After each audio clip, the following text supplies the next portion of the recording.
नमस्कार।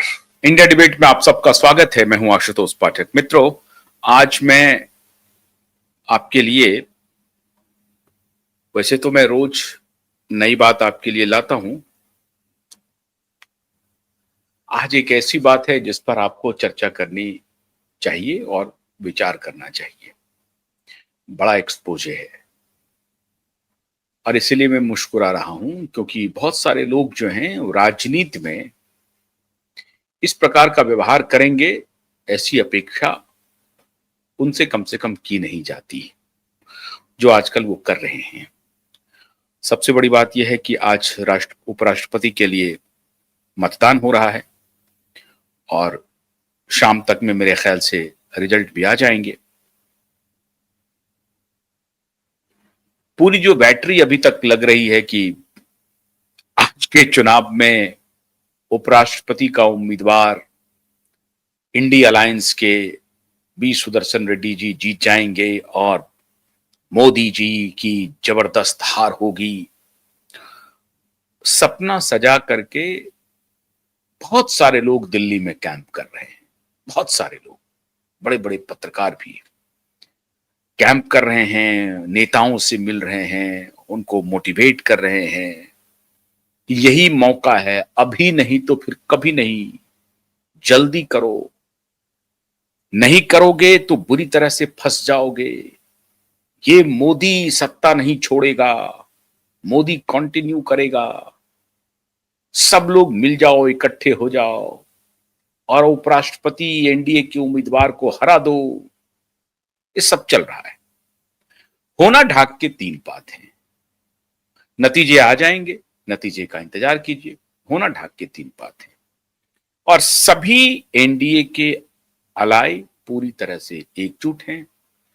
उपराष्ट्रपति एनडीए उम्मीदवार का ही होगा। राधाकृष्णन जी कुछ देर के बाद देश के उपराष्ट्रपति घोषित होंगे, बस इसका इंतजार कीजिए। लेकिन आज मैं देश के उपराष्ट्रपति पर चर्चा करना नहीं चाहता हूं। क्यों? मित्रों, मलेशिया से एक खबर आ रही है और इसलिए नहीं कि हमारे हमारे लोग कुछ लोग राहुल गांधी जी वहां घूमने के लिए गए हैं, इसलिए लोग इसकी प्रतीक्षा कर रहे हैं कि राहुल जी वहां पर घूमने गए हैं तो घूमने गए होंगे।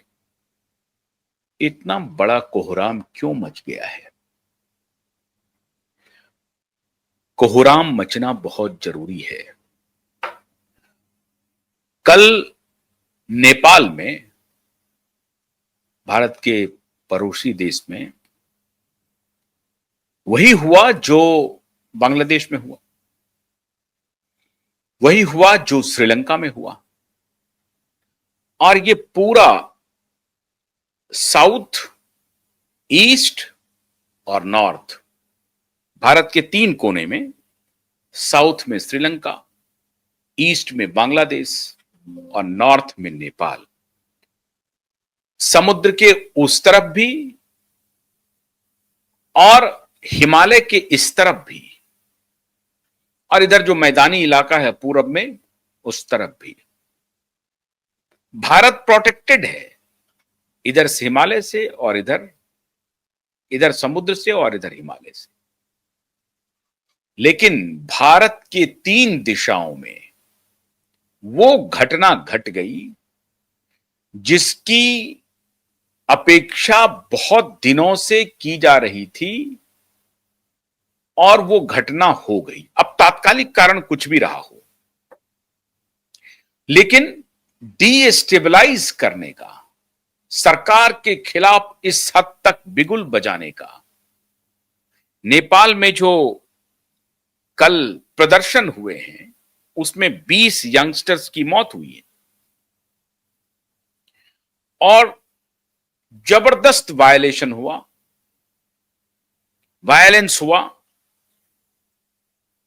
लॉ एंड ऑर्डर का प्रॉब्लम हो गया और वर्तमान प्रधानमंत्री को सत्ताच्युत करने के लिए वही नजारा नेपाल की सड़कों पर देखने को मिला, जो नजारा श्रीलंका में देखने को मिला था, जो नजारा बांग्लादेश में देखने को मिला था। बांग्लादेश में प्रधानमंत्री के घर पर कब्जा कर लिया, बांग्लादेश में शेख हसीना को 45 मिनट का वक्त दिया अपना निवास छोड़ने के लिए, और आखिर में किसी प्रकार से जान बचा करके शेख हसीना भारत पहुंच पाई। श्रीलंका में जो हुआ वो आप सबने देखा होगा कि किस प्रकार से हुड़दंगियों ने राष्ट्रपति भवन को कब्जे में कर लिया और राष्ट्रपति वहां से किसी प्रकार से जान बचा करके भागे, और उसके बाद जो हुड़दंग हुआ पूरी दुनिया ने देखा। नेपाल में भी वही घटना दोहराई गई। अब मैं इसका जिक्र क्यों कर रहा हूं मित्रों? जिक्र इसलिए कर रहा हूं क्योंकि ये जिक्र करना आज बेहद जरूरी है, और आप सबको ये बात जानना बहुत जरूरी है कि आखिर में ये घटनाएं क्यों हो रही हैं, इसके पीछे कौन है और कैसे ये बलवती हो जाती है, कैसे होती है ये बात। पहले कुछ बात हम आपसे चर्चा करना चाहते हैं। राहुल गांधी गए हैं मलेशिया, और मलेशिया में एक जगह है लैंकावी।